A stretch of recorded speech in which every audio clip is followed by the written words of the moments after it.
YouTubers, they're doing all kinds of crazy stuff, from getting their SCCA racing license, buying a Koenigsegg Agera R in the US somehow, or getting gaslit by the CHP police, which I guess is just par for the course now. All that and more on today's episode of Vroom News.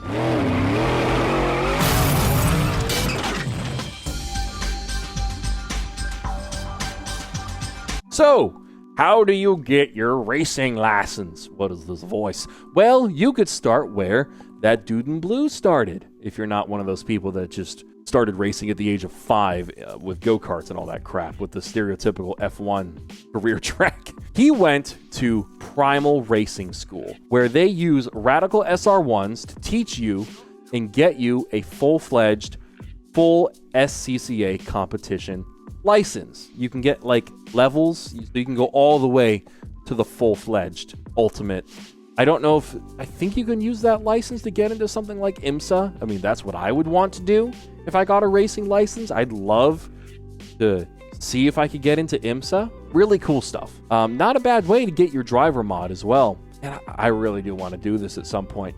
I have the itch. Remember when I drove that Huracan on track? I got the itch driving that Huracan on track back in Illinois, and I just want to improve my skill set now. I want to get really good at driving on track. I feel like it only makes sense. And also just massive props for David to getting to top of the podium on his first race in a Radical SR1 against some drivers who actually had much more track time than he did.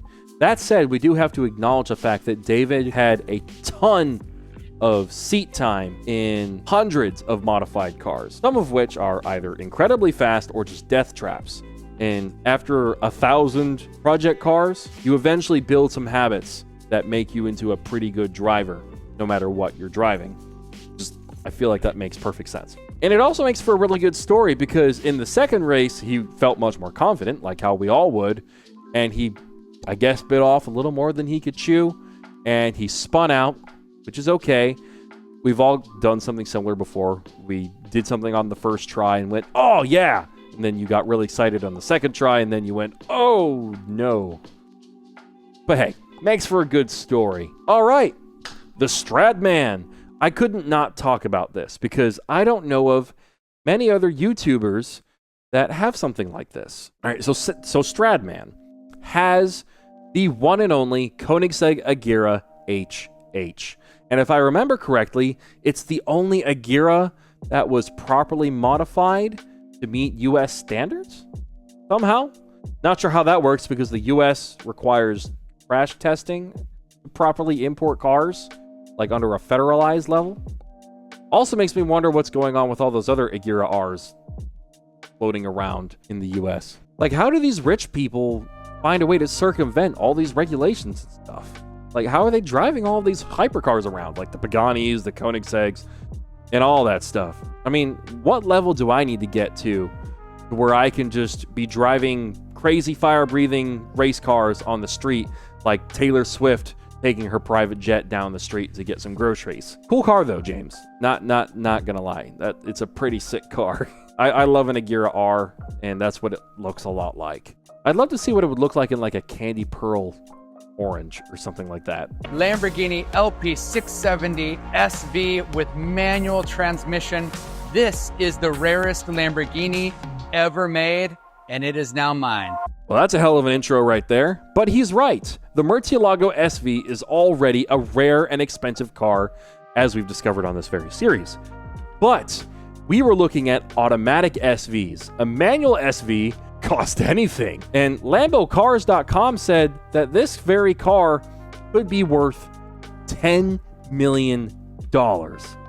Apparently, only 5 manual SVs were ever made, and this is one of them. The color is Marrone Eklipsis, which is like a dark, rich brown metallic. I'll tell you what, I never thought I'd like a brown paint, but this one I like. And I've been trying to rack my brain over what car it would look good on that isn't a Murcielago, because that's kind of the obvious one. Something that doesn't have an 8-figure price tag. Could you imagine importing it and having to pay a tariff on it though? I mean, your car arrives at the port and suddenly, $2.75 million into the government's pocket later, and you get to have your car. Jesus Christ, that's dumb. Throw the frickin' T into the river. The real deal. The real M3 GTR. Oh my god. Remember when BMW put the Need for Speed livery on their championship-winning BMW M3 GTR race car? And then Derek Hamilton, the actor who played Razor, showed up to interact with the fans? Derek Hamilton genuinely seems like a really cool guy. Genuine down-to-earth guy, who I did not realize also is a bit of a gearhead. Happy for Black Panther and everyone else that has gotten to meet him thus far, and I super duper hope he will be able to make it for the Need for Speed Most Wanted anniversary event this year. As I'm recording this, a really big ticket item also just got finished on my M3 GTR. So that's pretty cool. We're getting started on body work here, boys. Should be getting ready for the wrap soon. So yeah. That's going to be cool. Next video is going to be about all M3 GTR stuff. So fingers crossed, no issues. Man, I can't wait. August is shaping up to be a real wild month. Remember 1K Motorsports and their video about their Pista getting stolen? Well, now they've done something crazy again. And they have brought a few supercars and even some hypercars to a track. Which makes me want to ask, what would you be more inclined to rip around a road course? I mean, I'd probably take the P1, but there's also the Koenigsegg sitting right there, too. I gotta find a track around here, man. I'm not sure there's any all that close to me, which is a shame. One day I'd like to take my E46 M3 to the track, especially after it's GTR-fied. BMJ, I don't know what that means. I've never done it myself, so I'm a little nervous I'm gonna make a fool of myself, and I really don't want to wreck my M3 GTR. Rough day to be a car guy in California. Well, every day is a rough day to be an enthusiast over there, but anyways, if you don't know how to circumvent CARB and all their bullshit, you know, it sucks. But in one of DDE's latest videos, as everyone leaves Cars and Coffee, I'm pretty sure, a whole bunch of police cars just suddenly merge onto the freeway at just the right time, which, even with their lights off, though I think some of them might have had their lights on, most people would want to just instinctively slow down or try to get out of their way because clearly they have an objective. They're pulling onto the freeway with a purpose. You just want to stay out of their way, stay out of trouble, especially if you're in a sports car. You know, no matter what, even if you're behaving, you can still get pulled over, as we're about to see. Besides, as I'm sure everyone knows this, when you see a police car while driving, even when you're minding your own business, not breaking any rules, if a cop feels so inclined to try and fabricate a reason to pull you over, irregardless of you not actually breaking any rules, they will mess with you. It's just luck, especially if you have a car that they think is worth targeting, or God forbid, they think the driver looks like someone that's worth targeting, which we need to acknowledge is also a factor. So a lot of people will often slow down a few miles an hour under the speed limit, just so that there's zero doubt about you not speeding. You know, if they pull you over and they say, you were speeding, you go, actually, I was going 2 under, officer. I'm not sure what you're talking about. But I guess according to this officer, any speed over the limit is speeding, which, sure, whatever. But then any speed, even 1 mile an hour under the limit, is impeding traffic and can get you a ticket. That's weird. What's the minimum speed that you can give a ticket for impeding? Like, is there anything under the speed limit? What's that?